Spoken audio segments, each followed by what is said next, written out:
Hello and welcome back to Pillars of Eternity 2 Deadfire. We are in the Temple of Barav to look around a bit. So let's do that. We can just take that, okay. Kith meat, that would be like eating human flesh, so maybe not going to eat that, but maybe I'm not gonna notice it anymore later on. Health represents a character's short-term survivability, alright. Might be good for me. I am wearing something right now. Intellect, history, insight. It's actually too good to wear it, to get this one instead, because health isn't really helpful for me right now. Trinket. Okay, maybe I'll give it to someone else then. He has plus health, apparently, yeah. What about her? Does she have... yeah, religion and stealth. He has perception, ability activates when near death, darkest before dawn. She doesn't have anything. Alright, so let me give that to her so she has a health boost. 99 now, okay. Alright, that's that. I got this. Long incisions along the corpse's stomach and chest provide access to the organs. High Priest Kasu. Each tablet has been painstakingly engraved, recounting myths and parables in the Huana script. Let's talk to him. An ailing Aumaua priest regards your approach with curiosity. He comes into a sleeve stained with a spatter of silvery flecks. Come closer to the altar. Come inside. The temple welcomes all to worship, most especially you. The priest peers knowingly at the center of your chest, lips curving an ardent smile. Hands trembling, he touches the length of chain around his neck. I ask only for no talking. Not until we pay our respects to Bereth, to Rikuhu. Let us pray. He bows his head. Let me do that too, just to be respectful. Deity of life and death, the endless devourer who encompasses all existence, hear this prayer, this voice chiming. I beseech you, Kohopa and Tangaloa, to ready this shell for sucking. Purify my soul in preparation for the coming of the next cycle. Digest all of my devotion. Swallow my sorrows, even the smallest swell, so I can be spit on the morrow. Okay. And Rikuhu, Bereth, my god and goddess both, the eels that churn in ceaseless cycle, the new and the next, and... I've learned this from Jyoti. From life to death to life again, blessed be, and ends. Nodding fervently, he accepts your ending to the invocation. He presses his hands over the center of his chest, touching the item tucked beneath his shirt. Then, raising his head, he cracks a frail smile. All right. I will address your inquiries, best as I can. So ask. What was that about preparing a soul for shocking? End of the turn. I'm nearing it. Been working hard, preparing for weeks. You know, to die. Okay. But first, I've got to leave guidance for my apprentice, the next in the cycle. Chosen to lead. He sweeps a hand toward the stone tomes piled across the floor. So you're dying? Been wasting away for months. Can't say it's been easy, dying so soon. I thought about stopping a few times. Why would you want to die soon? Maybe you can see. I'm no death godlike. Bereth bestowed not one in my generation with a chime. Not the next, neither. A flawed messenger like me can't open the crypts. So my best chance is to die. Okay. Tell me about the writing on these tomes. Liturgies. Instructions for ritual preparations. When and how. sermons, some histories too. His fingers trail carefully across stone as craggy as his skin. All of this, it's our knowledge has gleaned through centuries of service. Now, I've got to leave it all behind for the next disciple. Impressive altar. What else can this temple boast? Under the temple, carved in the mountain's caverns, lies an extraordinary maze of catacombs. So I've read. We've seen the catacombs. They're the hanging sepulchres. Indeed. Burial place for ancient Wana chieftains. The bodies are protected by Bereth's best. Roaming, always. Plus, the ways sealed by the deity itself. His words catch in his throat, and he curves forward in a spine-racking fit, hacking until he's flush-faced. Fumbling a goat-skinned flask to his lips, he drinks until minnow silver liquid dribbles over and slicks his chin. Better. He wheezes, wiping a palm over his chin. The timing's getting tighter. And there is one thing before the end. Something only one touched by Bereth can do.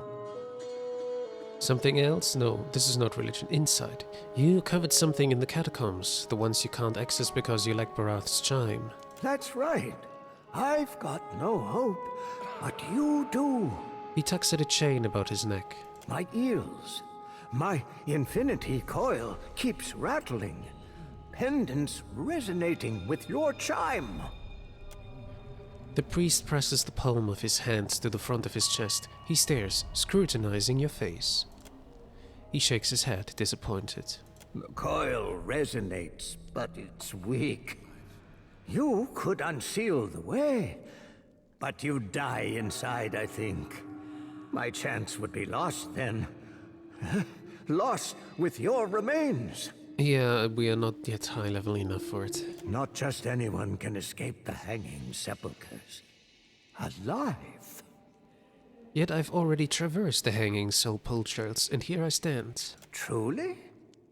You? His voice hitches on a surprised breath, sending him into a coughing fit. I'd best not let this chance pass. There's a sacred text. The eulogy to Isaiah. It's been buried in the catacombs beneath the temple for centuries, next to his champions. I need it. Of course, the tombs, they only open to the dead, or those bearing Bereth's chime. Why do you need Isaiah's eulogy? It never was added to the tomes, but it holds the final clues for my death. It's my best chance. I prayed for decades, night to day and night again.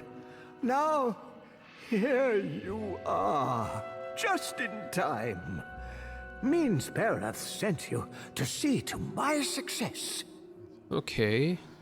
I have some questions about Isir and the catacombs beneath this temple. I'll tell you what I can. What's the story with Isir? He's no Wana, nor a death godlike neither, but he was a high priest of Bereth.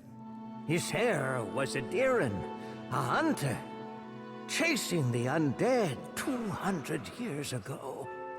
Read somewhere, one tome, he sailed to the Deadfire for a weapon, abhorrent to Bereth.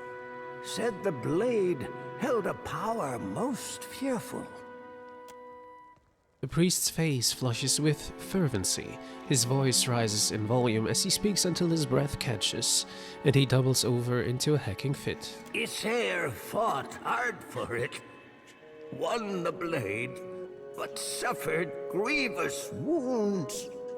Bereth kept him alive till he could make it to the temple's catacombs.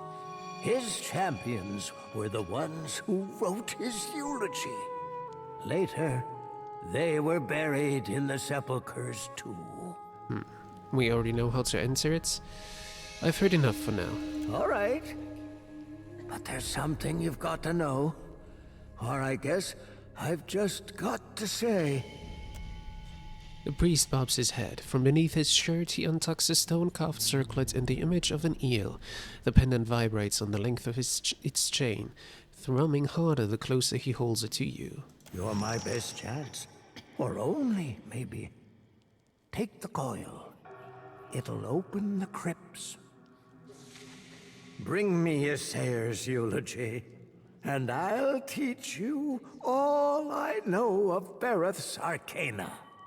You mentioned something about undead in the catacombs. We've met them already, but still I'm gonna ask. The dead, with their souls, they roam still. The ones who were chosen by Bereth. Not everyone's born so blessed. Sometimes, instead, you've got to die for it. This is a temple of Barath, right? So who's Rikuhu, Kohopa, and Tangaloa? The same. Your word, Bereth. Our word, Rikuhu. We worship the twin deal. The cyclic connection of the overworld and the underworld. Life and death. Life is Kohopa, and Tangaloa is death. Born starving, they devoured all living things, swelling larger each. When they'd swallowed all of existence, they tried to eat each other next. Now all things pass through their entrails. The end of one enters the mouth of the next, from the underworld to the overworld and back. Again and again.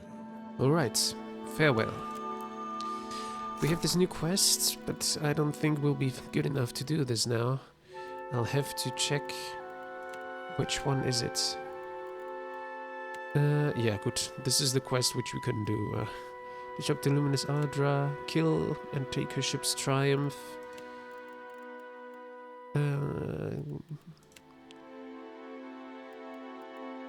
I really need to check which one is which.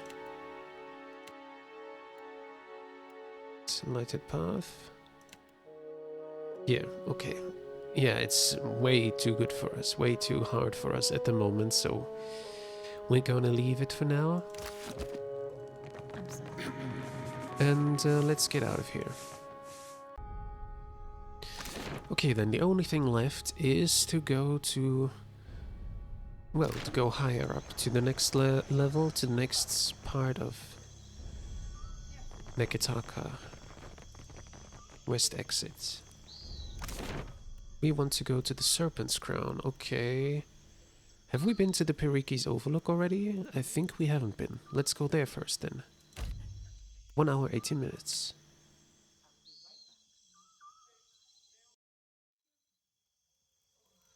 Periki's Overlook. I've noticed you seem to be frequently at odds with others in your order. Some of my brethren don't understand why I gotta do what I do. But I'm not beholden to them. I can certainly sympathize. Alright, let's see. Periki's Overlook. We have Iolfris Raymond's Luminous Bathhouse, Overlook's Cuisine, the Queen's Birth, Marihi's Metalwork, Huxley's Exotic Herbs, the Dark Cupboard, Imaity's Refreshments, Archime's Manor, and Water Shaper's Guild. And then we could go up to the Serpent's Crown. Let's enter Yolf's Raymond's first. Alright. Not gonna steal anything here. Consider it done. Patterns both local and foreign adorn these balls of fine cloth. Let's talk to Yolf. If you find yourself in need of comfortable garb, I'm happy to oblige. The dwarf tips his head in a curt, professional manner. So you're a tailor? I've been known to rip a seam here and there, patch some shredded gear back into shape. His expression shifts, turning sour. Thought I was an armorer, did you? Assumed that my Tree stump limbs and barrel chest lend themselves better to the forge than the needle? I could do athletics, grab him by his collar. Why would I do that? Forgive me, I meant no offense. If it's armor you're after, Marihi will set you up. She's got a knack for metal. He points out the door and jerks his head to the east. But I would like to see what you have for sale. Oh, sorry.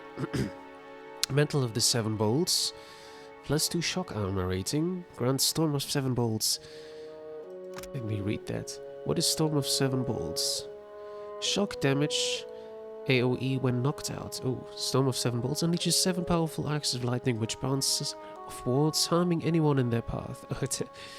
Okay, I wouldn't want my companions to be shocked by it.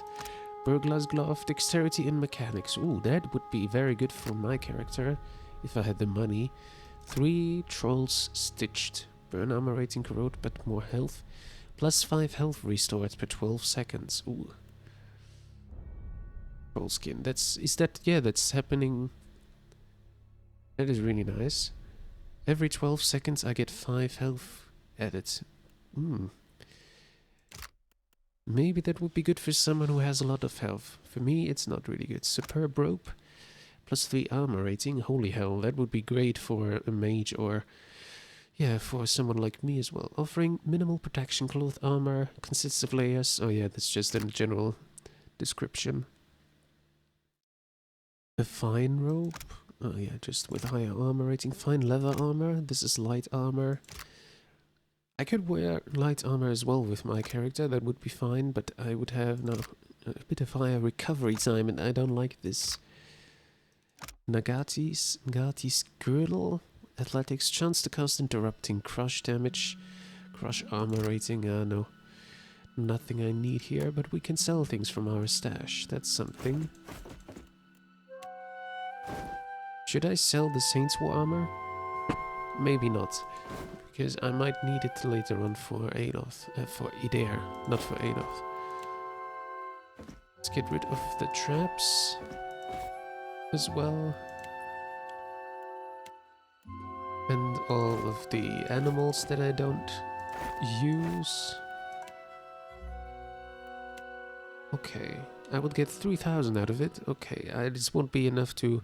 would be enough to buy this, but I don't have use out of it. Burglar's Gloves. I'm currently using accuracy gloves, so nope. Gauntlets basically, but yeah. 3 Trolls Stitched is still too... No, I could buy this. I could get some health back. Burn armor rating, corrode armor. Yeah, that would mean I would get more damage from fire and from poison, but I would restore health every 12 seconds.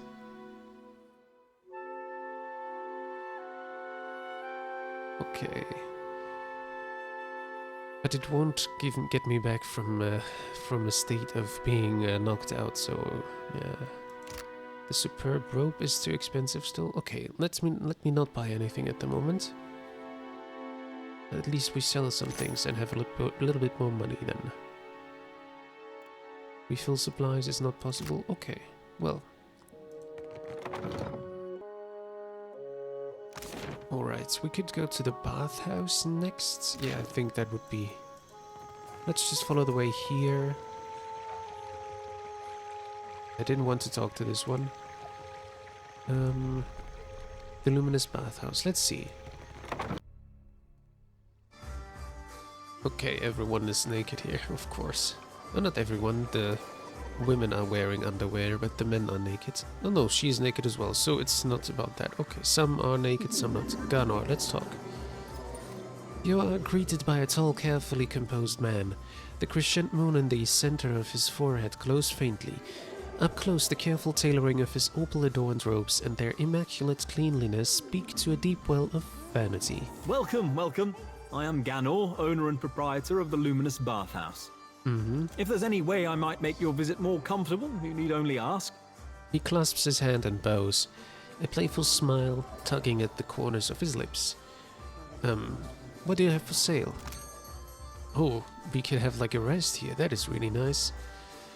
Constitution, +2 health restored.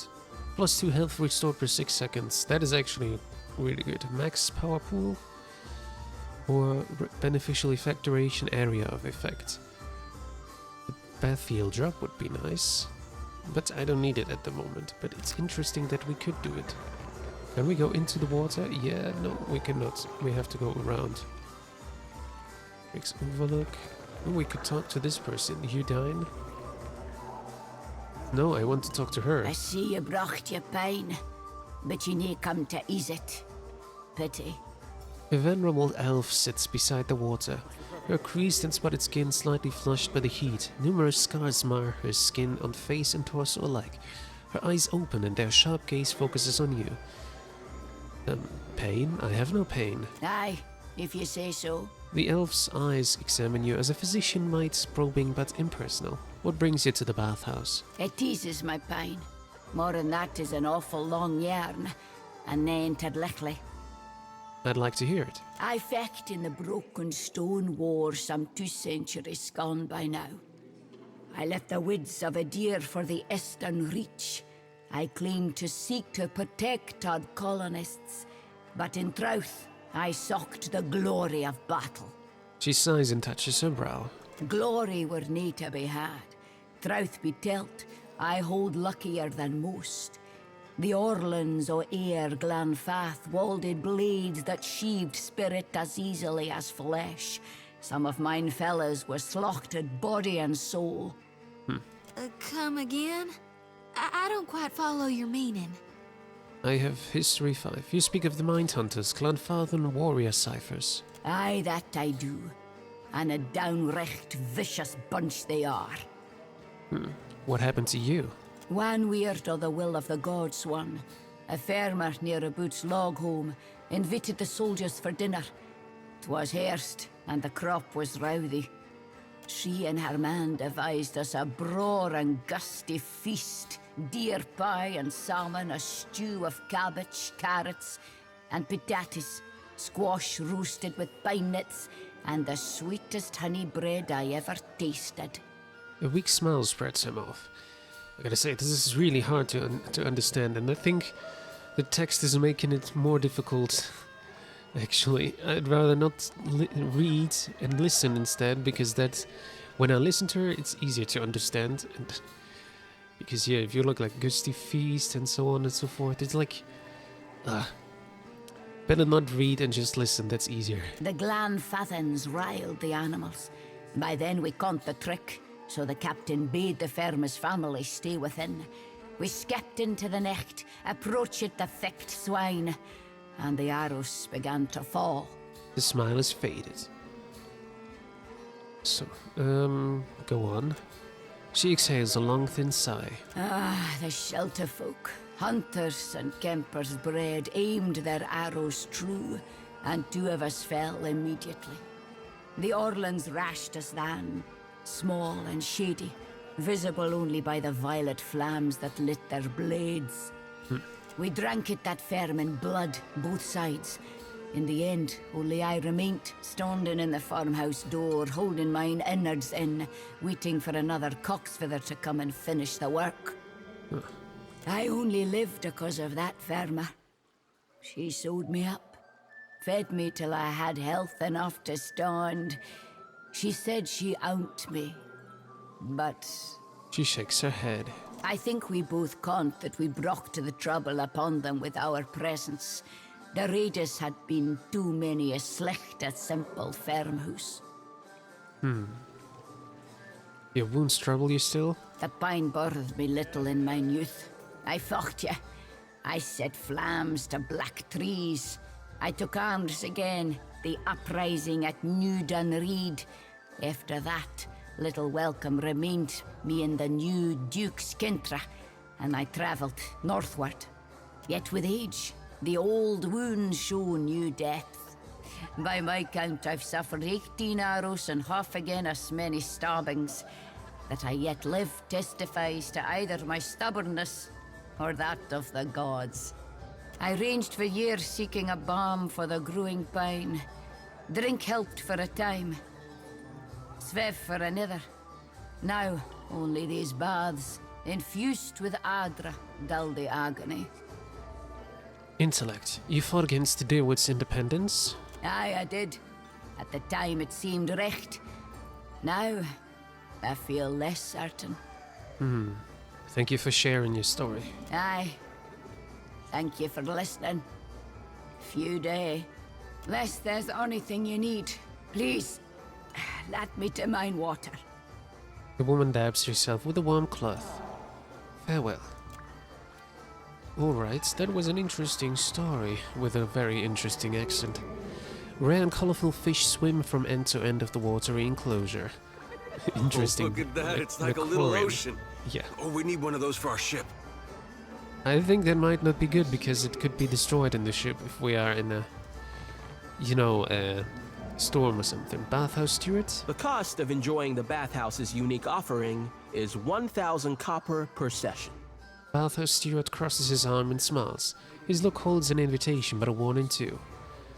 Why so much? A prudent question. He draws himself up to his full height and puts his hand behind his back. The bathwaters are infused with hand-refined luminous adra, which promotes a holistic balance of the humors. Because of luminous adra's remarkable qualities, it is also a significant investment to both supply and maintain. Ganor may tell you more if you're curious. He is something of an amateur alchemist, in addition to being a businessman of remarkable skill and insight. Insight. Next you'll tell me luminous adra grants the bather eternal life. Would that it were so. Ganor would make good money, and perhaps I would receive a raise, yes? The bathhouse steward chuckles heartily. Streetwise 4 and diplomacy 4. When have you ever known men such as Ganor to share their spoils? You, I like. We see eye to eye on many things, I suspect. He lets out a bag of laughter. A small discount for you, friend. For making me laugh. 900 copper. Not now, but farewell. I'm not going into the water now. Rael, who are you? Is this your first time to the baths? An old man stretches his arms over his head and yawns, making a show of displaying his moistened physique. I haven't been in the water yet. The cost is high, but so are the delights. I might have the skin and bones of a retired scarecrow, but the waters bring youth back, where it counts. He studies you from under the lowered brow as his knees begin to drift apart. You genuinely believe I needed to hear and see this? I should say go on. Yeah, go on. If only we had a bit of privacy. Maybe in another life, eh? He winks, sighing to himself and catching his breath. I'm just being open. I don't mind, really. Who are we now? I hope we haven't spent too much time in the baths. A young woman takes your measure, wearing a concerned frown. It's fine, I don't work here. I see. My thanks for clearing that up. In any case, we hope you enjoy your time. Her companion subtly tips her head to shoo you away. Enjoy the bath. Okay, she's probably trying to, you know, not saying anything. Matar warrior? Can we talk to them? Have you tried the bathing pool? Kira, its waters allow you to absorb the powers of the dead. You are too morbid, my friend. The Adra Ganor uses has been blessed by the gods, and it is their blessing that empowers you. If you say so. Let me go up to the... Oh, boiler room. Let me check that out. Okay, there's no one around here. Oh no, there's some people here. Bathhouse attendant. And to think I used to like the smell of Adra, now I can't stand it. Boiler room isn't safe for guests. Please return to the main floor. Beads of moisture run down the heated copper, leaving the perfume of refined Adra in their wake. What do we have here? This crack in the wall is perhaps just wide enough to accommodate an Omawa squeezing in sideways. The passage seems to widen the deeper it goes. I can't squeeze through the track, right? I don't have an Omawa. Or I was able to squeeze through it. Okay. Interesting. Where are we? Laboratories of the Archimede's Manor. This wall looks recently repaired. Many of the stones are new and were cut to fit into the older structure around it. It would take an appropriate tool or considerable brawn to overcome the steadfast obstacle. Chisel away at the mortar. With time and care, you manage to break through the recent repairs and carve out a serviceable entrance. As the last of the loosened stones tumbles free, you catch the silver glint of a wire snapping. Somewhere in the manor, a mixture of bells and horns sound a discordant alarm, which fades over time and is replaced by the sound of high-pitched cackling growing closer. Okay. I hope that doesn't mean know I'm here. that someone is after us. Well, I guess we'll see. We gotta look around a bit.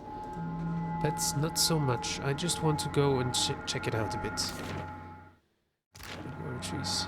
Oh, there are enemies apparently. Let me save the game and then we end it here. And we're gonna continue in the next episode. So thank you for watching, and I hope to see you in the next episode of Pillars of Eternity 2: Deadfire. Until then, bye bye.